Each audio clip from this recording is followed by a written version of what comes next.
talking to a friend. She's in the middle of a midwinter spiritual rot and a terminal cold that she's had since September. Well, you don't ever get the frost, do you?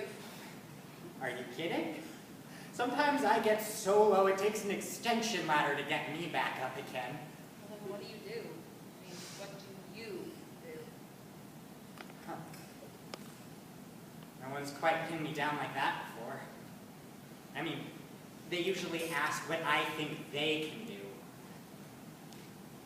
My solace isn't yoga, it's not rum, it's not religion, it's not even deep sleep.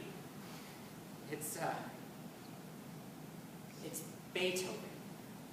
I put his Ninth Symphony on the stereo, and I pull the headphones down tight over my ears, and then I lie down on the ground. The music comes on like the first day of creation. And I think about old Mr. B. You know, he knew a lot about pain. He moved around a lot when he was young. He had a lousy love life. He quarreled with his friends all the time. I mean, he wanted to be a virtuoso pianist.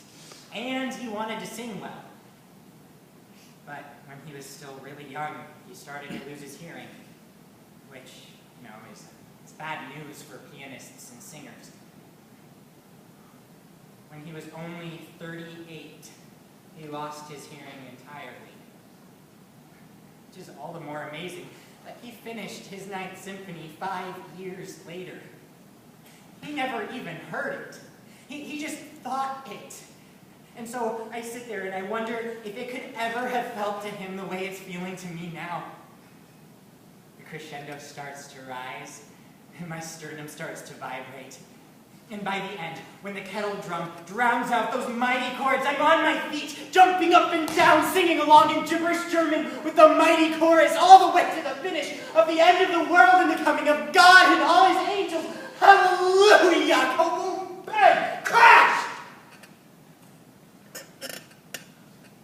Uplifted, exalted, excited, affirmed, and overwhelmed. Out of all of that pain and anguish, out of all of that frustration and disappointment, out of that deep and permanent silence, came all of that joy. He defied his fate with jubilation. And I can't just sit there, wringing my hands in a winter's ash heap, feeling sorry for myself in the face of that music. Not only does it wipe away spiritual rot, but I'm pretty sure it cures the common cold, too. One night, one spectacular December night when I am really, really, really rich.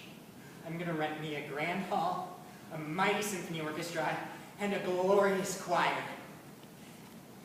I will stand on the podium, and I will conduct the night.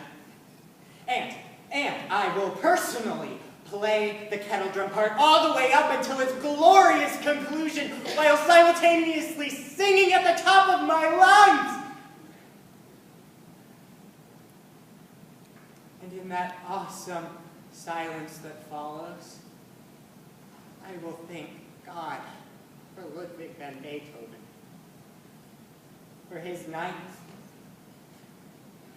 and his light.